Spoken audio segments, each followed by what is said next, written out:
Hey, this is Anney. And Samantha. And welcome to Stuff Mom Never Told You, production of iHeartRadio.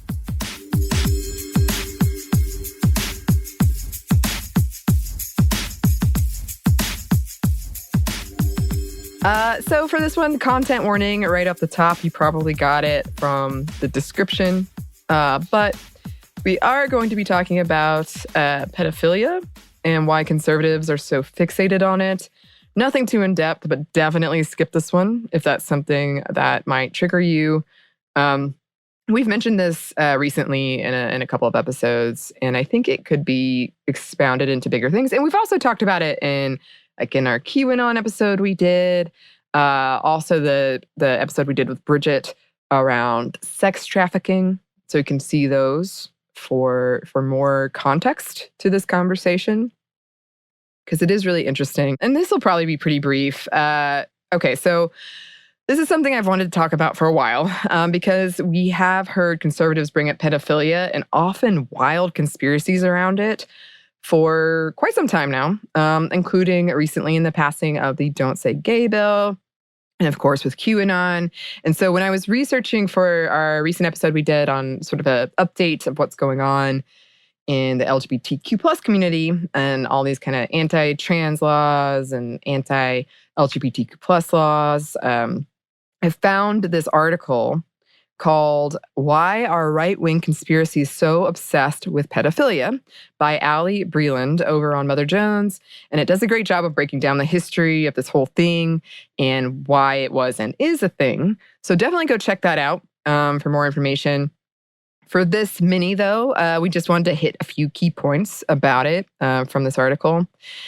So it opens with some context describing the McMartin preschool scandal of the 1980s, in which hundreds and perhaps thousands of Americans believed that the school had an underground cult that sexually assaulted children, drank their blood, used them in satanic rituals, and even sacrificed them based on the claims of one woman, despite the fact that there was zero proof of any of this.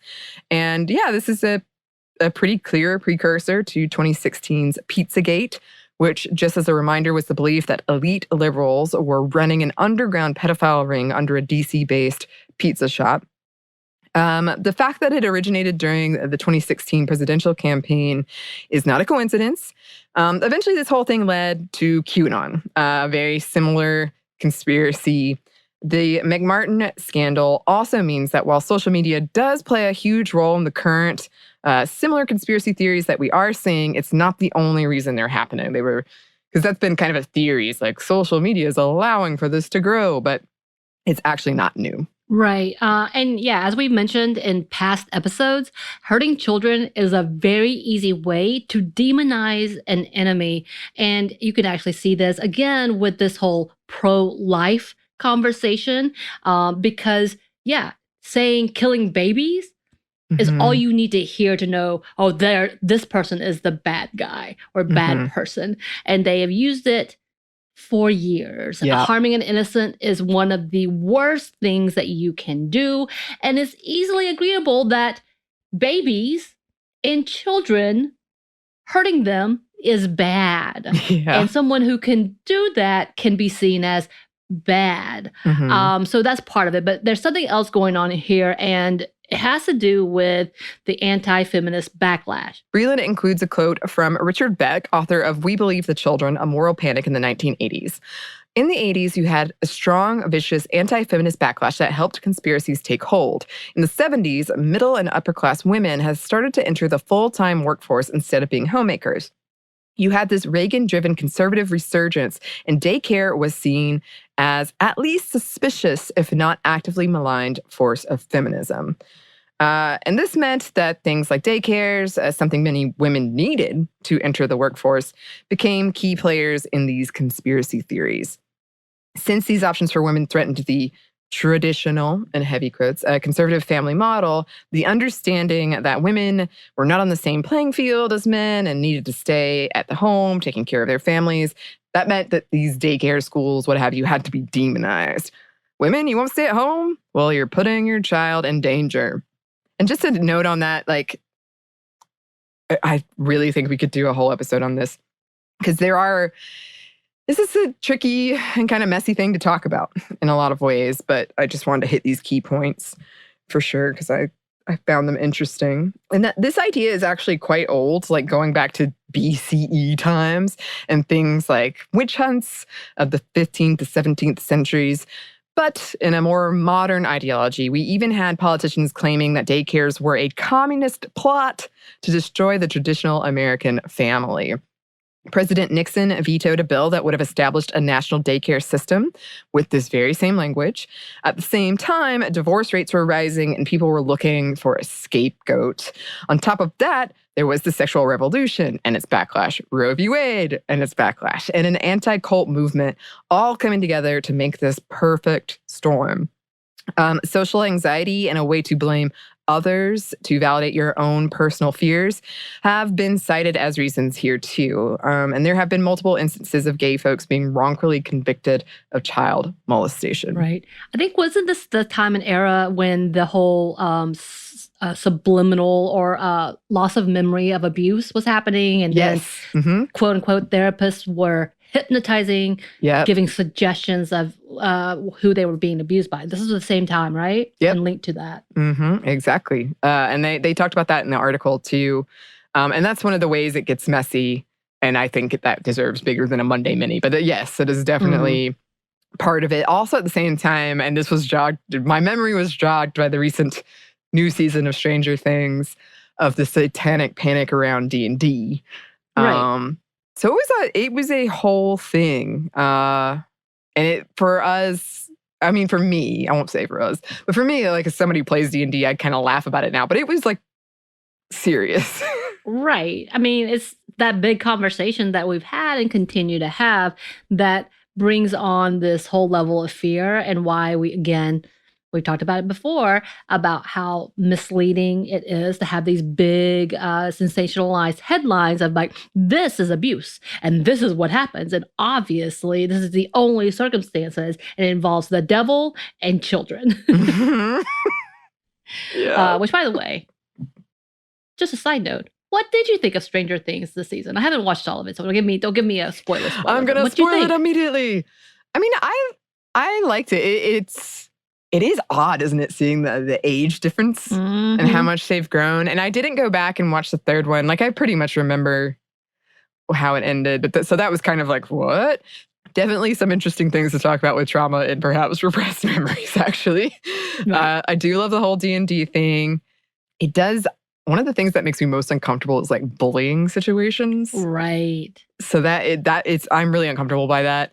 I do love Sadie Sink, and I love Running Up That Hill is like one of my top 10 favorite songs. So I love that it's in like the top 10 on the charts right Everybody's now. Everybody's talking about Kate Bush. Things. I know. I'm like, yes. Welcome back to the 80s, everyone.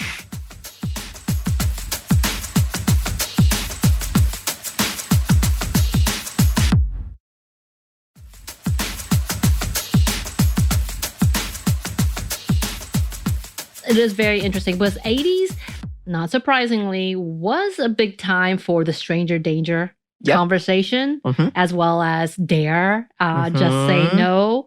There's a lot of conspiracy timing in that conversation. Of course, didn't help where we are today with Russia and where we were then in Russia. There's so many, or USSR, all of those things, y'all. All of those things. Yeah. But anyway, going back to what we were originally talking about. Which is a little bit about the conspiracy theory of all these things. Here's another quote from Breland. Quote, if women's entry into the workplace in the latter half of the 20th century triggered deep anxieties about the decay of traditional gender roles in the family unit, in the 21st century, it was same-sex marriage, growing acceptance of transgender rights, and the seeming cultural hegemony of sexual justice agenda. Now, think of popular arguments for the bathroom bills against transgender folks, that men will enter bathrooms and molest girls. Yes, which is the biggest BS we know of. Yep. And I think there's also a deep fear around sexual identities and agency. of women, girls, non-binary folks that's happening as well. Just, it's not surprising that we're talking about all of this during a time we're also talking about women's rights. This does go hand in hand. And you know what? For better or for worse, it kind of comes to a complete crash. And at least we're seeing it for what it is, as yes, this is all intersectional. They're all linked. And it should be noted that we can't have one without the other. And with one falling, the rest will fall as well. Yeah. And I feel like we've mentioned several times in a variety of episodes where we've touched on this. But there is a lot of sexualization of children going on from conservatives when they make these kinds of arguments that I find very disturbing and upsetting personally. Right. Yeah, and part of why these theories have taken hold with so many people too is because of the systemic abuse committed and covered up by like the Catholic Church or someone like Jeffrey Epstein, for instance. So that's one of the reasons why I keep saying this is sort of a nuanced conversation, because obviously we need to talk about that. And it's horrible, but it's being used to back up these conspiracy theories that have no proof.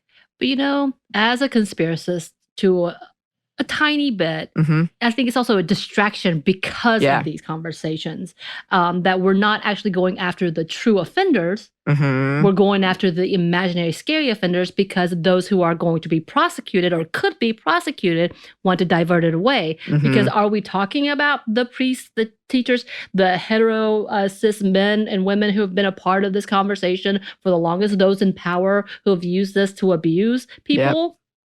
No, we're talking about marginalized communities who barely have rights to begin with. Right. And it's definitely, we talked about this in the sex trafficking episode we did with Bridget, is it's weaponizing people who actually do need help and then making the issue worse and making it misunderstood and all this disinformation and misinformation around it that is hurting actual people who need help. Again, as someone who worked in this field, as someone who has seen this field, this is bad, and we are not helping anyone. And so here's one last quote from the article. In this way, pedophile conspiracies act as a sort of propaganda of the counter-revolution, a funhouse reflection of the real threats to the social order. This is what connects QAnon and Pizzagate to McMartin, to the witch hunts of the Middle Ages, to the dawn of major religions. The demons may take different forms, but the conspiracy is basically the same. Our house is under attack. So I just thought that was really well worded, because we talked about like identity politics a lot of conservatives are using, where maybe they're just like trying to like rile people up and make them angry or make them afraid for their children or make them afraid for their traditional household is under attack. Their values are under attack. And a lot of times, well, I don't want to say that. That's not necessarily true. But a lot of times they use it as maybe they're not even pursuing a law, or maybe they're not even doing it. They're just saying it. They're just saying it to make a point. When it comes down to it, what they're saying is our supremacy is under attack. That means their loss of power, which perhaps should not have been so heavy weighted on those supremacists. But I find that also interesting because this quote could very much be related to Justice Alito's for his reasoning, for his justification for overturning Roe versus Wade, and the people he used as historical context who very much were a part of witch hunts. Yeah. Literally. No, that's a great point. That's why when I was reading this, because it's not that old of an article, but it's a couple years, I think. And I was reading it and I was like, oh my gosh. So now we're seeing this thing with Roe v. Wade. Like we're seeing this again. Like it's happening. It's happening. And again, why we say intersectionality is important, because there's everything we're talking about especially when it comes to current events in the US, it all ties in. And that's why we have to be very wary of this conversation and then trying to isolate as if it's an individual thing. I'm sorry, Terse. This is going to hurt you too. Yeah, absolutely. Absolutely. So, yeah, I do want to come back and I mean, I don't want to, but I do think we should kind of like break this apart more and talk about it more, because there is a lot going on, a lot of nuance. But I read it immediately and I'm like, oh, we got to talk about this, because we've been kind of asking this question for a while and we had some theories of our own. And I just thought this article was really very concise, and it kind of a lot of like light bulb moments for me. So I recommend looking it up. And yeah, in the meantime, if you would like to contact us, you can. Our email is stuffmediamomstuff@iheartmedia.com. You can find us on Twitter at momstuffpodcast or on Instagram at Stuff I've Never Told You. Thanks as always to our super producer, Christina. Thank you. And thanks to you for listening. Stuff I've Never Told You is a reflection of iHeartRadio. For more podcasts from iHeartRadio, visit the iHeartRadio app, Apple Podcasts, or wherever you listen to your favorite shows.